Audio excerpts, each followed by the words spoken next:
समस्या है? बाहर में बैनर लगा हुआ है, आपका कैमरे की नजर में है, लेकिन यहाँ तो कैमरा एक भी नहीं लगा हुआ अच्छा, है। बाहर में लिखा हुआ है कैमरे की नजर पे है, लेकिन सीसीटीवी कैमरा नाम का चीज नहीं है। नहीं है। अच्छा। और एग्जाम भी होता है ना, तो हम लोग को छत पे खड़े होके छत पे देना पड़ता है।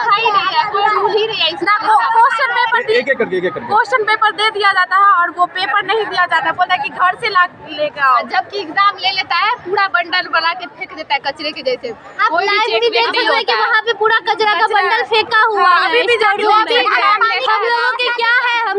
लोग यहाँ के स्टूडेंट हैं, हम लोग एग्जाम देते तो पूरा मिलना चाहिए ना।